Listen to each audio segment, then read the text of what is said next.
अस्सलाम वालेकुम। चलिए आज आपसे एकदम से इंस्टेंट तैयार हो जाने वाला अचार जो है वो उसकी रेसिपी शेयर करते हैं। आप इसको अचार कह लें या चटनी कह लें। ये इसके अंदर हमारे पास सब्ज़ मिर्च की कुछ दाने, 6 दाने मैंने लिए हैं। सब्ज़ मिर्च के जाएंगे, अदरक का एक बड़ा टुकड़ा लिया है। इसमें हमारे पास कलौंजी डलेगी, मेथी दाना, राई दाना और सौंफ, ये एक एक चम्मच मैंने लिए हैं। छोटा चम्मच, चाय का चम्मच मसाले जो मेरे पास जाएंगे, आमचूर पाउडर जाएगा।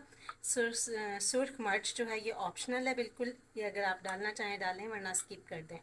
और जो है हल्दी है, ये आधा चम्मच है। 1 चम्मच जो है वो चाय का चम्मच हमारे पास नमक है। अब हमने इन मसालों को, ये जो मसाले हमने लिए, हमने इनको रोस्ट करना है चूल्हे के ऊपर। ये ड्राई रोस्ट हम कर लेंगे।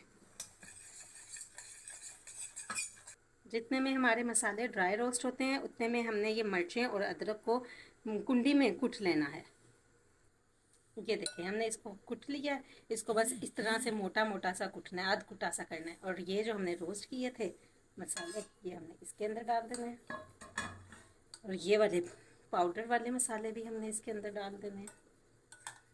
ये इतना लजीज लगता है ना, जितनी जल्दी ये तैयार होता है उतनी जल्दी ये ख़त्म भी हो जाता है। इतना मज़े का सबको लगता है।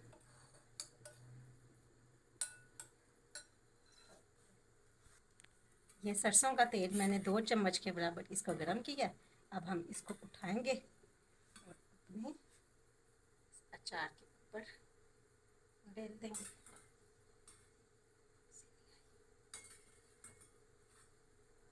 बस ये हमारा अचार जो है, चटनी कह लें आप बताएं आप इसको क्या नाम देंगे, अचार का या चटनी का।